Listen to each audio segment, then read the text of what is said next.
People think of a medieval archer and they picture someone in green tights. They see a hero pulling back a string with ease. The arrow flies straight and true. It looks effortless, it looks like a sport, but the bow that changed European warfare was not a sporting good.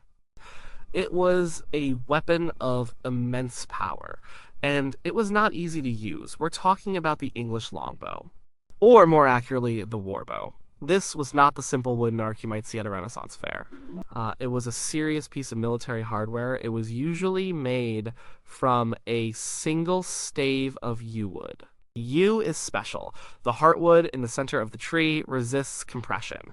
The sapwood on the outside resists tension. When you make a bow from yew, you have a natural spring, a powerful, violent spring. The bow was tall, often as tall as the man who used it. 6 feet was common. But its height wasn't the most important thing. The most important thing was its draw weight. Draw weight is the amount of force you need to pull the string back to your face. A modern bow for hunting deer might have a draw weight of 50 or 60 pounds. A bow for target practice might be 30 pounds. The medieval warbow was different. We know this from bows recovered from a ship called the Mary Rose. It was an English warship that sank in 1545.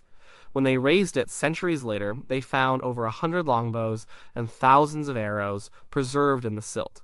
These were the real deal. When historians and expert bowyers studied them, they found draw weights that were shocking. The average was around 100 to 120 pounds. Some of the bigger ones were likely 150, even up to 180 pounds. What does that feel like? Imagine trying to lift a 150-pound person off the ground with only the fingertips of one hand. That's the kind of force we are talking about. It is not something an average person can do. Not even once. A strong person today might struggle to pull a 100-pound bow back to their ear. And these archers had to do it again and again. In battle, they were expected to shoot about 10 to 12 arrows a minute. This changes everything. The weapon itself is the first reason the training was so demanding. You could not just pick up a warbow and use it.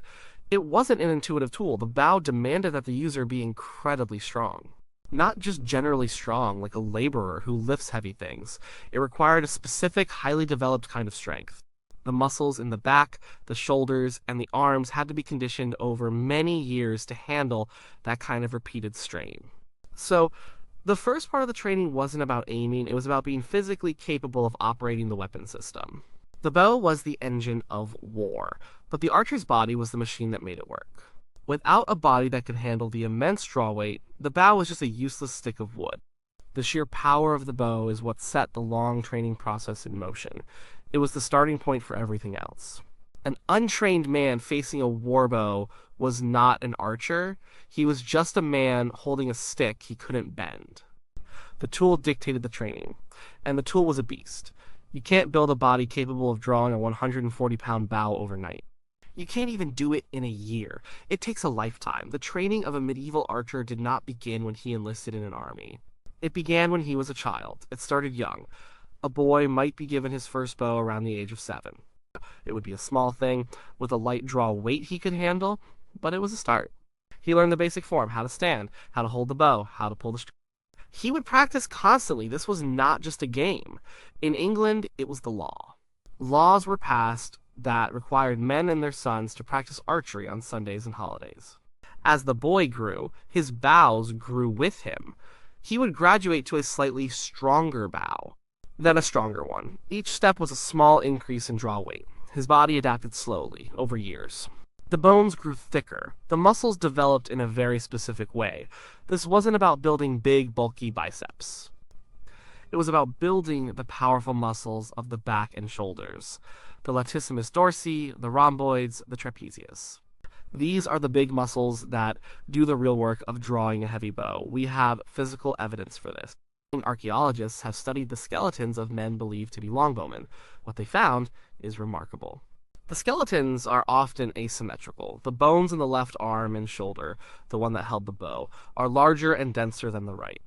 The spine is sometimes curved.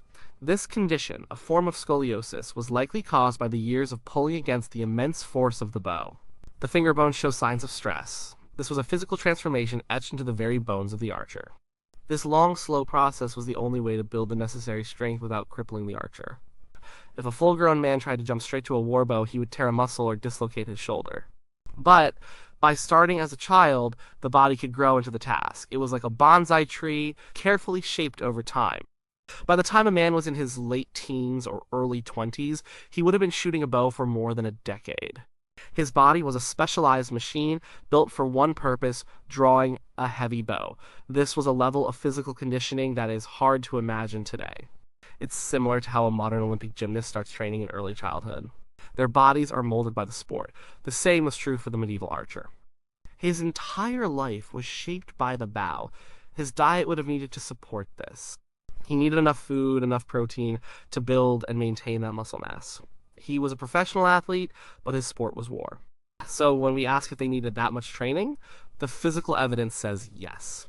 Just to become strong enough was a monumental task. It was not a weekend hobby. It was a way of life, starting from boyhood. Before an archer could learn to aim, before he could learn to fight, he had to build the physical foundation. And that foundation took years of hard, constant work. The training was not just a series of lessons. It was the slow, deliberate, and sometimes painful process of shaping a human body into a weapon. Being strong enough to draw the bow was only the first step. It was a huge step, but it was just the ticket to entry. Now, the archer had to learn how to use that strength to hit something. This is where skill and endless practice came in. A medieval warbow had no sights. There was no little pin to line up with the target. There was no laser dot. The archer had to aim instinctively. This is a kind of aiming that comes from deep muscle memory. It's the same way you can throw a ball to a friend without consciously calculating the angle and force. You just look at your friend and throw. Your brain does the rest. For an archer, this meant learning to judge distance, wind, and the arc of the arrow by feel. How do you develop that kind of feel? You shoot. A lot. You shoot thousands and thousands of arrows. You shoot until the act of knocking, drawing, and loosing is as natural as breathing. You shoot in the sun. You shoot in the rain. You shoot when the wind is blowing from the left, then from the right. You learn how the arrow behaves in all conditions. You build a mental library of hundreds of different shots. The goal was consistency. An archer needed to be able to put an arrow into a specific area over and over again, from 100 or 200 yards away. And he needed to do it quickly.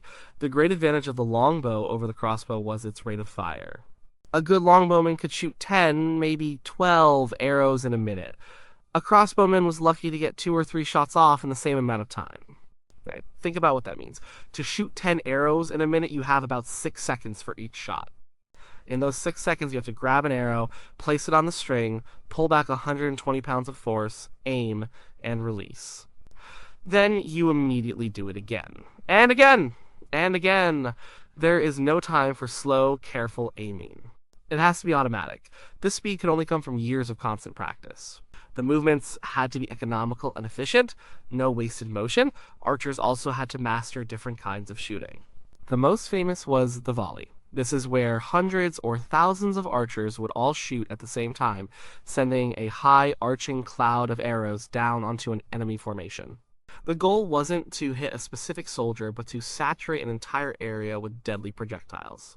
To do this, an archer had to know just the right angle to shoot at to achieve the desired range.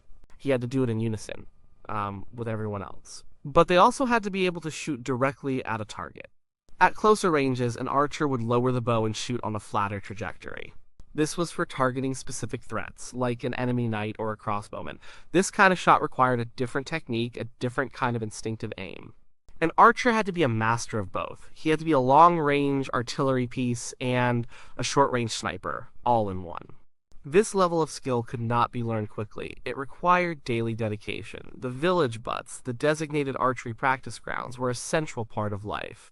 That is where the skills were honed, year after year. The training was not about learning a secret technique. It was about repetition. It was about burning the act of shooting into the archer's nervous system. So yes, the training was long and arduous. It had to be. Becoming strong enough was the first half of the battle. Becoming a deadly, accurate, and fast shooter was the second, and it was just as demanding. Shooting at a stationary target on a Sunday afternoon is one thing. Doing it on a chaotic, terrifying battlefield is another thing entirely. The final stage of an archer's training wasn't something he could learn on the practice field. It was about becoming a soldier. It was about learning to function under the worst pressure imaginable. Imagine the scene. You are standing in a field, shoulder to shoulder with hundreds of other men. The ground is muddy. It might be raining. You are tired and scared. Across the field, an army is advancing. Thousands of men, many of them heavily armored knights on massive war horses, are coming to kill you. The noise is deafening. Men are shouting, horns are blowing, horses are screaming. Your job in this chaos is to remain calm. You have to listen for commands from your captain. You don't just shoot whenever you want. An army of archers worked as a single unit. The captain would give the orders. Knock. You place the arrow on the string. Draw. You pull back the heavy bow, holding all that tension in your body. Loose. You release, and your arrow flies as part of a great swarm. You had to have the discipline to wait for the command, to act with everyone else. This discipline was drilled into you through training. Then there are the practical challenges of the battlefield. You need to manage your arrows. An archer might carry a sheaf of 24 arrows, with more available in supply wagons behind the lines. But in a heated battle, those could be used up quickly. To speed up their rate of fire, archers would often stab a dozen arrows into the ground in front of them. This made them easier to grab. But it also meant you had to stand your ground. You couldn't retreat without abandoning your ammunition. You had to deal with the enemy. While you were shooting, the enemy was not standing still. Their crossbowmen might be shooting back at you. Their cavalry might be trying to charge your flank.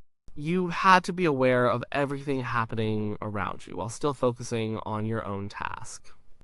You had to trust the men at arms, with their polearms and shields, to protect you from a direct charge. It was a combined arm system, and the archer was one part of it. He had to understand his role. And there was fear. The primal fear of facing a cavalry charge is hard to overstate. It's a wall of horse and steel, thundering towards you. An untrained man would break and run.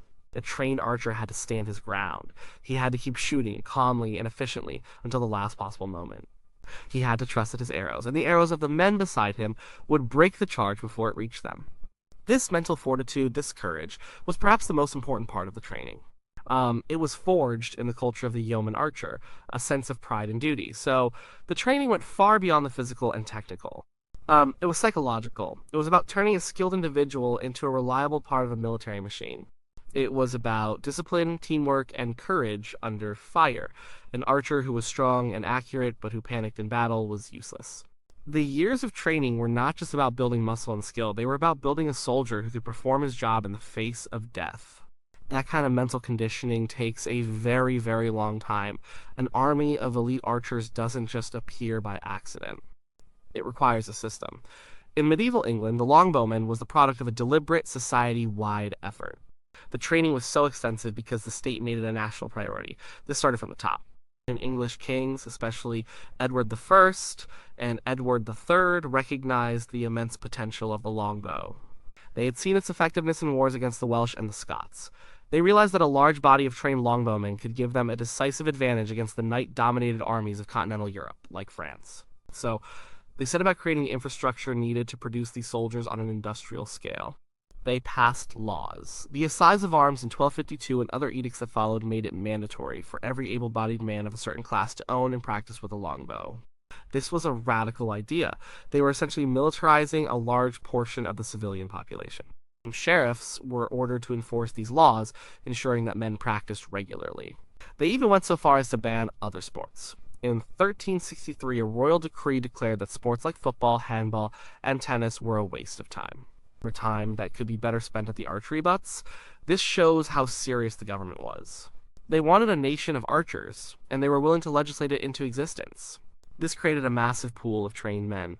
When the king needed an army to go to France, he didn't have to start from scratch. He could recruit men who had been shooting a bow their entire lives. They already had the strength, the skill, and the discipline. They just needed to be organized into military units. There was also a powerful economic incentive. Being a professional archer was a good job. A skilled longbowman could earn a very respectable wage, much more than a common laborer. In an army on campaign, an archer was paid well. He also had the chance to get a share of any loot or ransom from captured nobles. For a yeoman, a man who was not a noble but owned his own land, this was a path to wealth and social advancement. It was a powerful motivation to put in the long years of practice. Finally, it became a part of the culture. The longbowman became a symbol of English identity. He was the common man, the yeoman, who could defeat a wealthy, arrogant French knight with his skill and courage. Stories and ballads celebrated the archer. This created a powerful sense of pride. Being a good archer wasn't just obeying the law or a way to make money, it was a source of personal and national honor. So, did medieval archers need that much training? The answer is an absolute yes. But the training was more than just a man practicing in a field, it was an entire system. It was a legal requirement enforced by the state, it was an economic opportunity for the common man. It was a cultural institution that fostered pride and identity. The physical and technical training was incredibly demanding, taking a lifetime to master. But it was all supported and driven by a society that had decided to make the longbow its superweapon. The archer needed the training, and the kingdom needed the archer. It was a perfect and deadly partnership.